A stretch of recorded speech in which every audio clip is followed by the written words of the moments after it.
The context has been set. It started with no handshake, the mention of Operation Sindoor, the Indian captain challenging the Pakistani team saying there is no rivalry, and then the trophy drama, and then boycott threats. Plenty has happened in the last 4 months, and that's what adds that extra layer of excitement ahead of this India-Pakistan encounter. Joining us live is former India captain in Sunil Gavaskar. Sahiba, that was going to be my first question. With all that's happened on and off the field in the last 4 or 5 months, does that give this India-Pakistan encounter, which is anyway a charged one, that extra edge?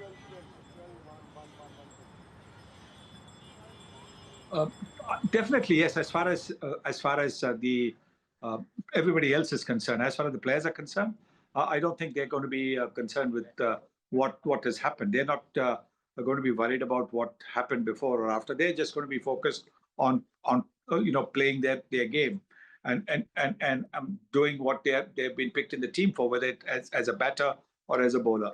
I don't think that's going to make much of a difference to the players. Players generally are aware of what the crowd have, what the sense of the crowd is. That they are aware of it. But good teams, good players hardly ever allow that crowd thing to disturb. So, anything to worry about this Indian team? We've seen them play 2 matches. They've won rather comfortably, but not firing on all cylinders. Is that a worrying sign for you ahead of that crucial game versus Pakistan? Firstly, in team sport, there's no such thing as a perfect game. So even you can go on to win every single game, but there is no such thing as a perfect game. A perfect game means everybody who's gone in cricket means everybody who's gone into bat has scored big.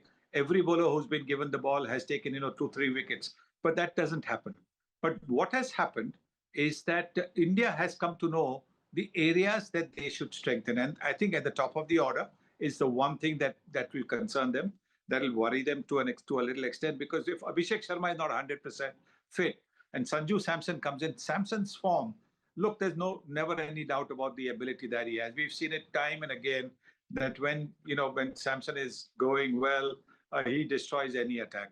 But temperamentally, is his main problem seems to be temperament, which is where the shot selection comes in.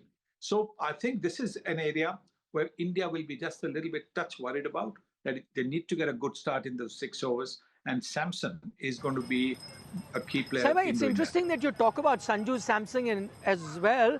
Do you expect him to play this game, or do you think if Abhishek is fit, I believe he's already here in Colombo, if he's travelled with the team, if he's fit, then he automatically slots in? Oh, yes. I think in case Abhishek is fit to bat and run between the wickets and be the fielder that he is, then Abhishek comes in. Because he's in form. Yes, he got out first ball the other day, but normally he gets out first ball in one game, next game he scores 80, 90. So definitely he's the one that, any team will be worried about more than Samson. This particular encounter happened at the exact same ground where India and Pakistan will be playing. Looking at the tactics, the strategy, the way the pitch behaved, what are the lessons that India can take from this particular Zimbabwe-Australia match that they can use in the Pakistan encounter? The learning is that, the slower the ball comes onto the bat, the harder it is for the batters to play the big shots. And the fuller that you bowl, the better chances you have of, restricting the batter. Because the fuller you bowl, it's difficult for the batter to get under the ball and hit it over the top. As long as you keep bowling under the bat, you are going to be, or as close to the bat as possible, you will probably not be hammered for sixes. So that is something that they will have seen.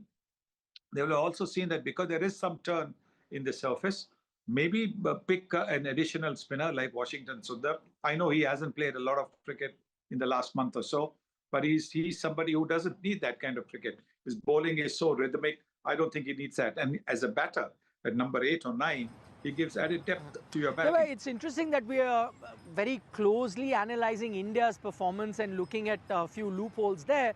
But just looking at the tournament per se, keeping in mind the Australia loss, is there any team that's had a perfect tournament so far? And with that in mind, are India still looking like the favourites?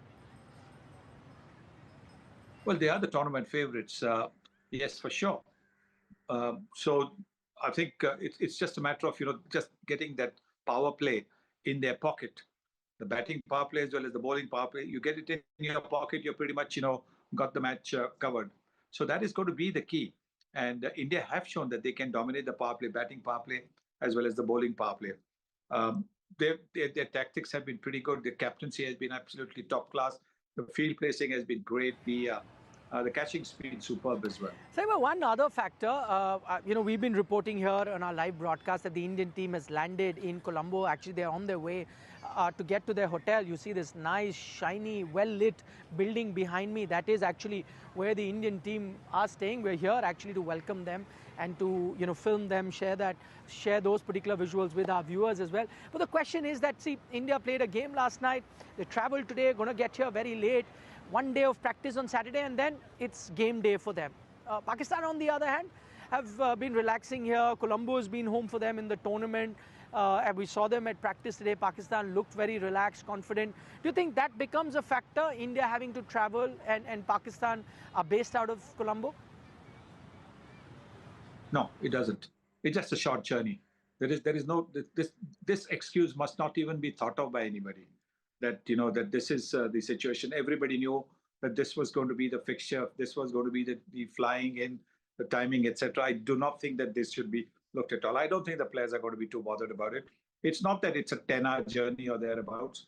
It's just a two and a half hour journey, and there's no time difference. At the same time as in India, as far as Sri Lanka is concerned. So no, I don't think that's an excuse. I think you make a absolute fair point. At the end of the day, there are certain times where India have found a venue that has been their home and other teams have traveled. At the end of the day, these players play the IPL. It can get really tiring. They're so used to traveling and then performing at the best. So that shouldn't be a factor at all. But talking about factors, the one player that's been spoken about the most, Usman Tariq from Pakistan, has an unusual action. Firstly, what do you make of his action? Well, I haven't really seen it, apart from little glimpses on television, which is not always the best thing to see. But look, there is no law against the bowler stopping and delivering the ball. Just like there is no law to say to the batter, you can't move before the bowler delivers the ball. So I don't think, these are comments made by people who do not actually know the rules of the game. So I don't think there's anything to be concerned. And I do believe that at the recent practice session that you were around, the Pakistani batters had no problems playing him. So I don't see the Indian batters having too many problems playing him either. I think you've hit the nail on the head. I think it's, the Indian team that really needs to look at playing him based on the deliveries and not think too much about what has been made about his action. And as you rightly point out, that there's nothing drastically wrong there with the action. But the only thing that, comes to my mind at the moment, it's interesting, I'm talking to you live from Sri Lanka, and, this is the country that produces unusual bowlers or bowlers with unusual action, the Malingas of the world. You have, even right now, Patirana, you had Mendes. And in the past, we've seen bowlers with unusual actions or unorthodox actions have troubled the Indian team. With that in mind, should we be worried as Indian fans? No, I don't think so. I think, look, in a T20 game, they are going to look after going after a particular bowler. And I think here it was more than the mystery of the bowler. It was the shot selection that got some of the Indian batters out. So I don't think it is too much of an issue. I think looking to play across the line, if you miss, you're going to be bowled or LBW. That's what happened. Every time you look to hit more straighter, then you're more likely to get some bat on it. And I don't think the Indians are going to be too concerned about having given 4 wickets to Erasmus. Okay, on that perfect note, Saima, thank you so much for taking our time speaking to us here on India Today.